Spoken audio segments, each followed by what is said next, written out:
near Apu Forson, any Minister of Education, Haruna Iddrisu, I say, on my statistics, name say, and Kura senior secondary school, Eco University, no. This time, numbers no, a double, a quadruple, a triple. It is a Sankulani, you know, or Pasu, you know, that's a Sankulani, you know, and to me, Eco University. I buy a Jessica and friend to your level 100 for school fees now. A common manifesto when they say, Omuba make sure say, I will for a could be a very real university be in the first year beyond Omube Tiano. Omun to me, I absorb this Hakan deliberately, no, Omu Feli and Kulano. Kafede heat what eh ya we ade yangopo Ghana edu fufuo die kura politics wom fufuo edu say edi fufuo politics wom in fact entoma pofo ba ko ye ta politics wom bibie no politics anymore Ghana ha imagine say ye kan ye students ye nkola ye nuanam ye office ye no mu ye manom say bebre na feli how do we solve our educational problem no yasha say ye no political war everything from tribal war, political war, football club war, the beer war. But the students of today, they don't like learning. And it's made worse with this apport thing coming in. I mean, those times you dare not take a material to the hall. Now it's gone beyond material, writing it on their ties. Look, we've been monitoring WASSCE since 2019. For the first time, the Ministry of Education, the minister pronounced that any teacher found participating in examination malpractice will be outrightly dismissed. That has never happened. Because even in the GS's own code of conduct, if you are found participating in examination malpractice, you are, first of all, suspended. Dismissal is the last resort. And so for most first-time offenders, they are not dismissed outrightly. And I have many examples of a teacher who was teaching management and living during the paper in St. Jerome Senior High School. We have a full video, about 45-minute video. He went through the disciplinary process. Within 2-3 years, we found him that he had become an Assistant Headmaster Academic in the same school. When we inquired, we were provided information from the District Education Directorate that he has been sanctioned according to the GS Code of Conduct and that he was suspended and he is back. And so now he is Academic Headmaster.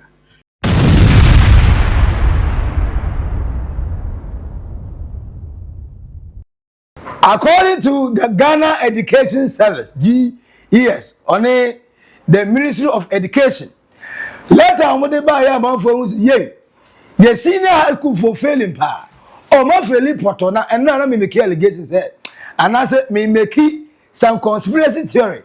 So we are sure say we double track system in and can be free education can be na say and can be we are sure say the other party NDC and you so entia NDC NPP for say monya sure say free education amebo which na ye was some practical examples we are ubetima sache ebi ni say enkola yi be go school yo mekwe 1 month no go twa 3 months no tifie double track system John Mahama said by 2027 so end the double track system and then say according to the NDC from even the opposition to believe say no not double track system no and more education system they will make a change and then on by Health Education Minister, how to reduce Amazon say pampe skin tight. What train ura and rock. I didn't know test the web trace capasunya ni. Now so sana business and Uncle Baby Philly. I know my feeling away. And a headmistress, Edema Ahantaman Senior High School, Ernestina Kankam SHS. Sir, Philly baby or my feeling. Or catch school and say, and yet I'll buy me a night, and it is be a night. Per the statistics we have seen is comparatively it is not good comparatively and for me I think it's the true reflection of the students. Aforetime we all in Ghana we've been hearing of people buying questions, people sending materials into the room. That's true. I mean that is real, it is true. I have been here when you seize phones, you go on it, you will see questions. Sometimes we seize all of them because we let them. I tell them if we find a phone on you, I'll report you to WASSCE and they'll cancel all your results. So honestly, most of them, let me say almost all of them, get scared when they hear that, and so they will. But you have a few of them who are stubborn. No matter what you say, they'll bring the phone, you know. And so when you get them, the security is that tight. And so if you are there when you send a phone into the room, the exam hall, it will be found out. Because how to bring it out, to use it, is another issue. We will find it out. And when it comes, we always ask them to remove their coats. And we go through the phone. And we see questions on them. Sometimes they are not even questions they're answering. Other times you see part of it. And you see, I think, solved questions. Some of them are on it. And I always tell them that it is when they are done with the exams that people will sit down, and experts sit down to agree on what to all decide will be the question, the answers to this question. We are giving such marks to this and all that. And so anybody preparing questions for you and answers in addition, you're not even sure whether they will even agree to that. And so that is not the best way. I mean, we always encourage them, steady, prepare, and let's do what you can according to your ability. It is better. The problem is the students of today. The students of today. Those other ones, we know them. I mean, all things because it's been there. But the students of today, they don't like learning. And it's made worse with this Apple thing coming in. I mean, those times you dare not take a material to the hall. Now it's gone beyond material, writing it on their thighs, inside their breast. I mean, phone and all that. And in fact, to an extent, some schools collude. You know, they solve, I mean, in the room, they write the questions, they all look at it and they write. Osinkolan apo bonu doso. Apo. Osi apo no ubeje di se omagbo apo na from Kwalabrem. Enti o medu senior high school ha. Ono from senior high school year 1. Ojitum say that ne SSS 3 ne de. Apo besu. So I believe in omusho omutrim because the previous administration because of conditions are now by intino. Uncle nya that opportunity nya boapo no angasa.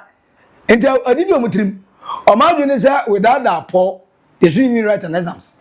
Enti yet say no no complain say syllabus be be o ye omo no. O ma hu teacher headmistress say omo so omo side ni ni. Enye omo na antre o. Na ebo no uncle na angasa na di say no mo for serious. O say ne ye mo be. Ye mfeli be. O feli gra ogonanim. The whole friend say a term as so you no you can't Martin na kura bom no nya 100 okay obeto so kena di hwensesa ana o taking that advantage ana mo nsua de o say this current generation the way o so sport bracks no say ya hweye mo futu from parents ebesi a friend say community ebesi teachers any students na ngaza say omo say take advice no man nya say ye pe apo omo nya apo na say ya ye be mo fail no dey how can you fail no dey obo anya you go fail more and ye be f for 9 say be because ngwana na omo nya wadi so be suya dey Headmistress of Ahantaman SHS Ernestina Kankam na nusu ye na ana NPP voice check away mo ya da say ye enya ya we am penida yan tiase we mu de be say ye ya the ye NPP for according to communication team member Benjamin Jehu Apia Benghazi or say Finance Minister Dr. Kesel Atu Forson, Minister of Education Haruna Iddrisu deliberately failed WASSCE students because of the no fees stress policy. Near Atu Forson, any Minister of Education Haruna Iddrisu, I say, on my statistics name say, and Kura senior secondary school, Eco University no. This time numbers no a double, a quadruple, a triple. It is a sankulani yina, omo pass omo yina. Na se sankulani yina, to me Eco University a. Abai yesika enfantua sa level 100 for school fees na. Eko omo manifesto mo ne say omo be make sure say awufo akula bi be rural university bi ne first year bi am omo betua no omo ntumi absorb sa aka ni nyina nti deliberately no omo faili enkula no because say omo say enkula no dodo na eco school nim rural university ni ma wono mo entumi ntua sa school level 100 school fees na that one ma buy agiato no say no fee stress na agiato no say obeye no until this time no so mu e failing kula ni nyina. But here are the statistics. How can you tell me obi amako university metu kwan matna botire pay anya me ayo madoma ba fie se me ba be contribute magana koso akona nimu no o ka kire me say enkura omotro exams no they are in excess of over 600,000 and a troye emu 400,000 e feel NDC for you wicked na nkura no first no President Akufo-Addo for secondary school ekano eye free SHS no sama me fo no mu wi asika nkomo de betua fees no eno na omo bo ano na omo de bo ankula ne se omo wi university a omo de be kwa akotua sa ayi no mebo a wo aban we wo bayo what ya to so se ankula ne because university ni dia wo be den wo betua sa asika ne dia mo uni sa asika ne ni wo no ne dia sanka sanka o ma wo fo tu omo de. Because 4 years now, Kulana, na 3 years now, Muko school in our service can be said, and Kulani we are because of free SHS in to know, and Kulano, and the Sasikana, Mabuano, Nebeko University. But who buy yana, Sabi your own to me, entry at level 100 for Ninano, almost school fees in Momo. I don't know, failure. Sir, unya student or nya 14, I grade 14 from BEC. Yes. Now say Oko school. Right. Secondary school, right? Now 14 from BC, no, Oko secondary school. Now in the secondary school, no, Okodu na the dean, on one side dean go on to municipal here. Do you expect that student graduate? Mame kasa menchiro. Ubi bi obeka sa asem bi asin who? Omone some headmasters, the headmistress be in the coming days. They are going to release a report on how Ankula we inuma almost failing or failure. Subject ni na nya enya den. Subject ni na nya enya den. Eye social studies true or false. Some yo ebi ebetumi aye den amobi.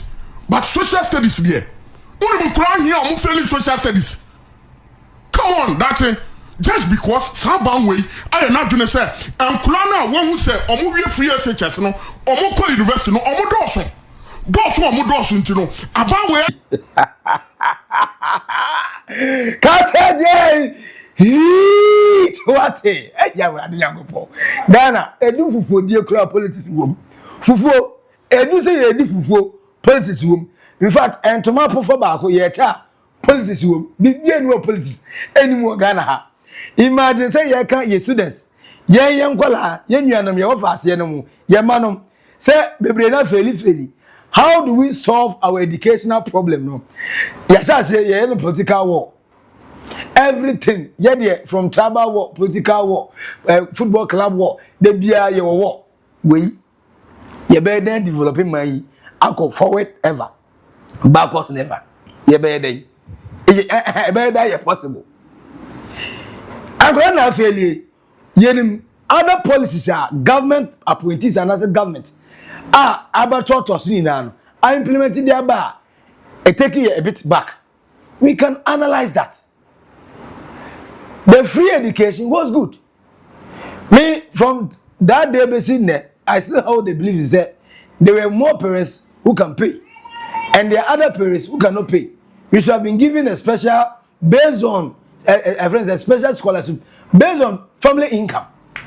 And no boy grandma the income of family we are dealing with in our schools to know how to cushion and support all these guys. Remember, you do a tertiary, your scholarship programs are your demand. A baby na sa di politicians in China. As California, we try in thousands of Ghana cedis and dollars. No more say scholarships are their corner. Kevin so we never because before so be do one. We a brilliant but needy student from Calabrium anymore.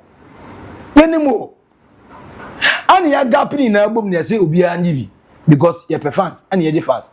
Yanya say Tekwe currently advised at the mad economy in for Ghana. I demand President John Dramani Mama in President President Ugo PM presidency or advisor in on economics. I demand the president. Papa no. Or can say me or 2 the second or take a course of him so at the same time. Say look, moment consider. Yes, CCC. Yes, certain degrees, professors, doctors who have said the same thing. So look, yes, son. Say yes, it's necessary now. Everyone free now. then Yemen quality because the air time. So we know there's a problem. Feeding was a problem. Where to sleep was a problem. A friend is saying a classroom was a problem. Teachers are much a problem because numbers and person and fat. And I say, it was definitely a first studies. Na entes amponete say na net is we know all this. It's not because NPP atwam yes power. Yes I see. But almost they be NDC for almost because say money no fee stress buy because omodi free education ti no be say obi a pass no obi akọ. Ti no be da poor ba. Mo so mo dey mo be say obi a fail say be ha nkwala do so go school. Ye mo pa say because here na mo so allergy here. At the end of the day, we are saying the same thing. Yeah, one person say the Omokan at the 4 years end of John Dramani, Mama say 2028. Yeah, may have the same story. Yeah, may have the same conversation. What have you? As a better time, a bear mungamu, a bear war. I am on payas and 2028 election. If you can't tell say Massum Honda I cry now. Monconcorda for Namu fee. Aha, because they're phantom. Students have to pass on merit as a finito. Simple as that. Now we say I employ. Be a more take his move failure so and the Ghana for your name with the pa. Your name with the pa. Muntim fail for sa. Let's hope say this about minim so go chase come my leaders. Say okay, say NDC for the okay. Say we go chase come my NPP leaders on passing by force. And now from upon na is the omuchire na I correct that okay. And so enti ne kura na say NPP allergy NDC allergy but for now Ghana school kola feel basa poto and kola say syllabus omanti man ko because double track system ni nkonya ba ni syllabus amfa headmistress say kola na nkase na say mo pedi suya chese kola bo ne say me omo de itimi pa na show mo yin feel omo ye come as menka ana government president of the bias na say omo pass no ko monim ene NPP so allergy say NDC for e feel kola yi all because they don't want them to go to university because ometria first friends a year tertiary fee free e dey amount funti omo pesa amount for pass. Kofi Asare executive director of Africa Education Watch papa no say the reason that your performance you who say your senior high schools your WASSCE exams ometria no anko yi no he o say no kura pa ne say teacher for na nkasa ometria de no ebi kura so ya krom for do. Or say there's a video of a teacher how involving himself in an exam malpractice. And then Assistant Headmaster of Academics after serving a suspension. Or say someone who categorically Yachino, Claire, Philly Gadochi, and Yesi. Now you were in Neti, Yehudi Nana. Or serving a suspension, baby, a person hadn't got to. Assistant Headmaster of Academics was oh yeah. More practice, and we are all trying to find out what could be or what could possibly have been the drivers of the results we are seeing, especially in math and social studies. So yes, these are, if you like, these are more or less guesstimates. Right? We are just guessing based on our understanding of the system. Okay, but what I can say is that when you see results of when you see such a dip in maths and social studies, the first thing that comes into mind is that you need to wait for the chief examiner's report, study it, and look at the trend. Look at answering trends. Look at the stress level. Look at where students struggle to appreciate questions and answering properly. And then, based on that, you develop interventions to strengthen in those areas of gaps. Support the schools, deploy the usual interventions that are done, and motivate the teachers so that they're able to take them through and make sure that there's better preparation towards the next exam. That's one. Secondly, there are exogenous factors again that you always predict to have an impact on performance. And one that we cannot discount is the strengthened invigilation we saw this year. Our research in monitoring WASSCE from 150 schools, private and public, using both invigilators and teachers. We call them our monitors. These are monitors we've been working with since 2019. Revealed that 61% of the monitors ranked the quality of invigilation and supervision as between good, very good, and excellent. Excellent was at 9%. Very good was, I think, 28, and then good was, I think, 22 or so. So if you put the three together, it gave you 61%. We launched this report on the 28th of October and published it on 30th on our website. It was a public launch. And so if you look at it, it suggests that invigilation was not bad, it was good. To that extent, you would expect that Kofi Asare, who previously was relying on APO or relying on answers, collusion to pass, may now struggle, and his result will not be the same because he didn't prepare well. So you would expect that some level of impact will happen on the general how do you call it, more practice data, and then secondly on the results. How the impact plays out, we don't know as yet. But I just want to say that those interventions are exogenous ones that impact on performance. Third is the policy regime. Look, we've been monitoring WASSCE since 2019. For the first time, the Ministry of Education, the minister pronounced that any teacher found participating in examination of practice will be outrightly dismissed. That has never happened. Because even in the GS's own code of conduct, if you are found participating in examination of practice, you are, first of all, suspended. Dismissal is the last resort. And so for most first-time offenders, they are not dismissed outrightly. And I have many examples of a teacher who was teaching management and living during the paper in St. Jerome Senior High School. We have a full video, about 45-minute video. He went through the disciplinary process. Within 2-3 years, we found him that he had become an Assistant Headmaster Academic in the same school.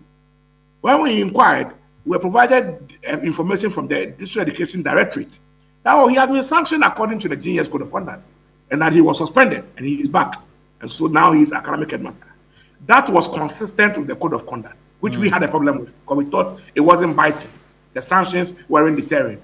So when we saw the Minister for Education announce that this time around it's outright dismissal, obviously you would realize that those bad teachers, those few bad teachers, who would normally risk, would now think twice, because it's now a high-risk business. Your professional license is on the line, your job is on the line. So all this, and then the GES also asked headmasters to sign an undertaking.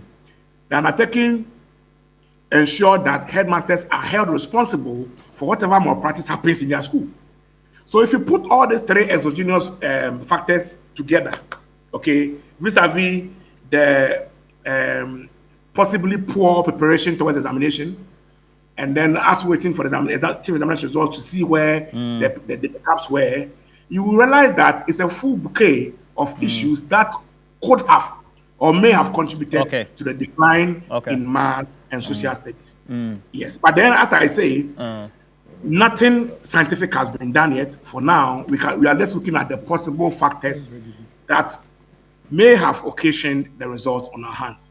The devil will always be a devil. I always say nipa sesa enkanyankopon o sesa Lucifer enkonfana mna yese ene mebre wo hiase nipa sesa mani ye and this one no ye na adwene so sesa na o ye sure say why na adwene because emu e de ankola yi be chere exam sa emu 100 200 500 ye ka bonus school we ba be wie no na 10,000 20 50,000 na ka twa ya he waje na bufu no de ogwagwa agodi wo si obejai onyai eti according to Kofi Asare, executive director Edema Africa Watch say teachers for nanka say hwemu ye headmistress asimo ka say nkwala yi enye nkwala no nko fault na teacher Forson nanka sanka omuka hobi omuni mubi omu na initiate sane manmani sie and I said of course na po wam na kotoba wam na de man nkwala no wam na so man nkwala no akwala wontimi go kire de go kire apograba this all working man enti no mo di papers ewurem no na say onim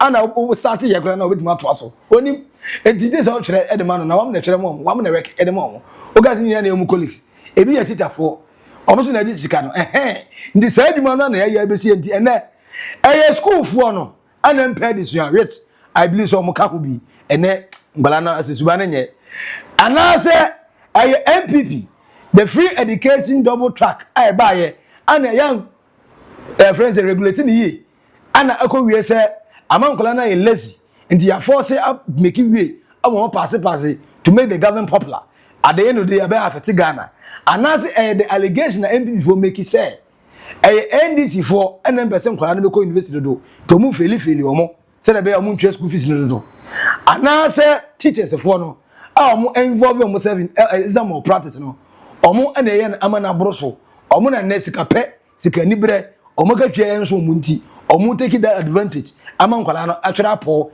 atwa sika omo so nye sika sanity for comment eto comment section na say me pese me hu adwenkyere watayi ma me hu naked truth we are subscribe like it na share awo naked truth on Oldboga trends edino eda so e ba ko pe Maxi Billian Macron bye bye.